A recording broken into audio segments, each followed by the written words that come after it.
known as the banker bailout. It was really a takeover, a coup d'etat by private corporations that combine their forces together, and they call it the New World Order. It's what they call it. It's why we call it that. It's really just tyranny. It's crime. It's a private corporate takeover. Just like they have hostile takeovers of corporations, they do it to countries. Hundreds of third world nations. Now it's happening here. And that's all global government is a private group of banks engaging in this. But we have to put two and two together. The very banks that have stolen $12.8 trillion, close to the GDP in less than 6 months, at this spending rate, within 1 year of October 3rd of last year, by the time we reach October 3rd this year, when the stealing really accelerated, it will be $26 trillion. I mean, we thought George Bush was bad, tripling the size of government in office for 8 years. Obama is set in 1 year, and these are mainline government numbers, I have them right here, to make the government 4 times its size in 1 year. So what's 8 times 4? Bush just tripled it. 8 times 4. What's 2 times 16? Yeah, 32 times the size it was. 30. I mean, look, this is Wall Street Journal. This is Bloomberg, AP, Reuters. You can go do the math yourself. The GDP is $13 trillion, and in less than 6 months, October, November, December, January, February, March, so right at 6 months, they have already spent the GDP. And the bankers are getting it all. Notice they haven't opened up credit. It's harder to get a car loan, a home loan. In fact, everything I was covering 6 months ago is now mainstream news. They're admitting, yeah, they're hoarding the money. Yeah, they're using it to buy up banks and insurance companies. Yeah, the bankers are taking over. I mean, even 2 weeks ago, even Rolling Stone had a headline, The Big Takeover, and said this is by design and about power. And then now the Wall Street Journal admits this is by design and about power. In fact, I can't even say the mainstream media isn't even reporting this now or is covering up. A lot of them are. They're telling the truth. Criminal banks are openly stealing everything in the name of starting the economy back. We'll be right back. All right, folks, we are back live. Your calls are coming up at 877-590-5525. Yeah, we got the devilish New World Order coming down on us right now. And if you read the 15-page G20 communique, they call it global governance. They use the term global governance and say that they're going to have international regulation and unified regulation over banking and commerce, when it's the very same banks that engineered the current crises we're in to consolidate power, who stand to gain even more power and to selectively enforce these rules and, quote, crack down on tax havens as they go after their competition. That's all that's happening here. Meanwhile, this is how Gordon Brown in a press conference tried to spin things. This is going to free the economies, fix everything. It's a global solution to a global crisis. It's a new world order. Today, the largest countries of the world have agreed a global plan for recovery and reform.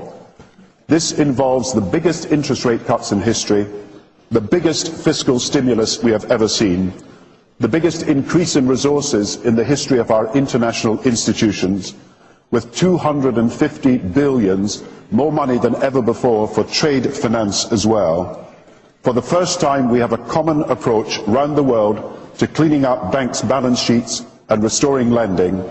We are engaging in a deep process of reform and restructuring of our international financial system for now and for the future, and we have maintained our commitment to help the world's poorest, and we have put more money aside for that and also for a green recovery.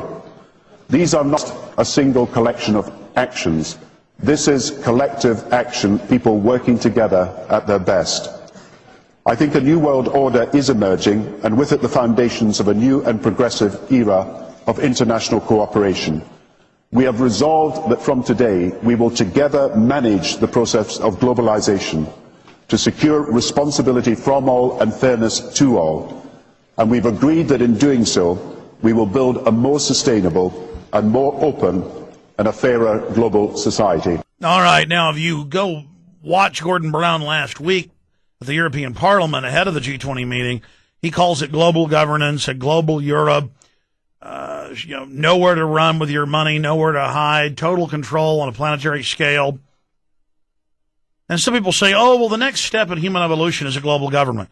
Well, that may be, but the issue here is this is a tyrannical system out of the gates where a group of bureaucrats owned by private banks dictate every facet of your life.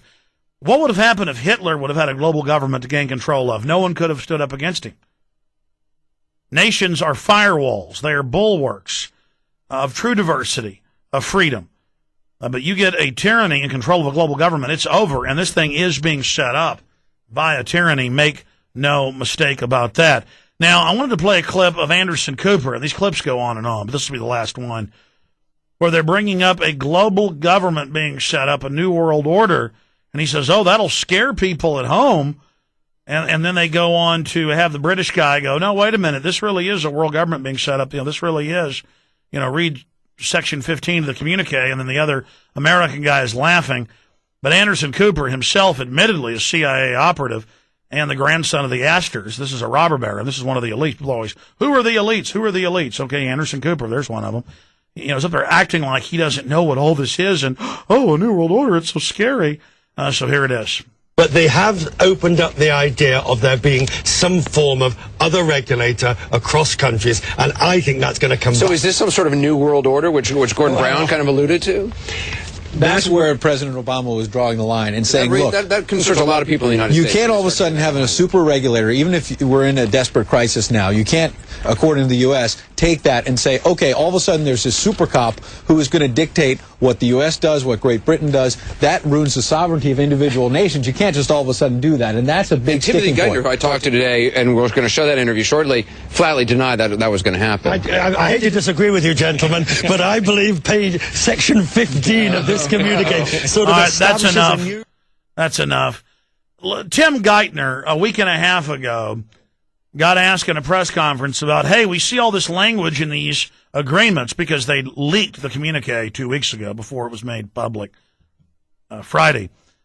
Oh, we just agreed to this communique today, Friday. Meanwhile, it had been leaked 2 weeks before that.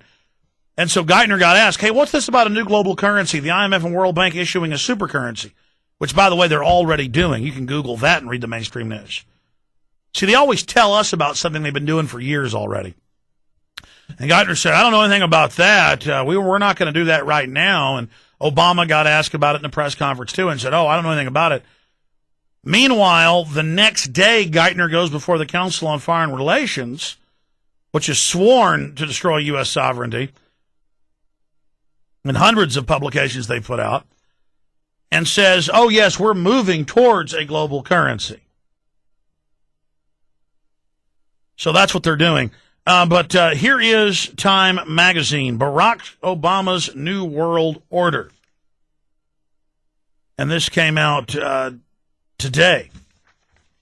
And all these other ones. New World Order emerges from chaos. BBC, Obama hails the New World Order. London Independent. G20 moves the world a step closer to global currency. London Telegraph. At a summit that shows the new balance of power, new alliances are forming, old ideologies are dying, the world is now a different place. And then it goes into brag about how the U.S. is basically cooked. London Independent. Brown does do God as he calls for New World Order in sermon at St. Paul's Cathedral. Yeah, he'll never go to church and is basically a well-known atheist. But then he went and prayed this morning for a world government. That's the Globe and Mail. I mean, this is sick. Gordon Brown has made an overtly religious call for a new world order based on the deep moral sense shared by all faiths. Marking the first speech by a serving prime minister at St. Paul's Cathedral in London, he quoted scripture as he urged people to unite for a new global society. And again, all these years, there's no such thing as a new world order, no such thing as a global government. Didn't matter if it was in hundreds of congressional testimonies. Didn't matter if the CFR put out all these documents bragging about it. Didn't matter if the editor of Newsweek, Strobe Talbot, called for a world government before he went to work for Clinton. All of this has been set up. I mean, we have to sue to get the North American Union documents, and then the first thing in the document is we've got to keep this secret from the U.S. We've been in the North American Union since March 24th, 2005. Officially. That's why you can read the news about, Canadian and Mexican troops to patrol U.S. during terror attacks, and the public has been taught to live in denial about all of this. And the articles go on and on and on. But meanwhile, who are the bankers who will rule this new world order? Because it's exactly as we always said it would be when they announced it. It's a world government of and for a private clique of private bankers who have made their money out of the creation of fiat currency and derivatives, made-up Ponzi schemes, junk. Madoff was a globalist calling for world government. The last guy who got caught stealing $10 billion from Texas was a globalist. That's who these people are. They just create imaginary financial instruments and then have governments say that they're legitimate, and then they leave you and I holding the bag for it.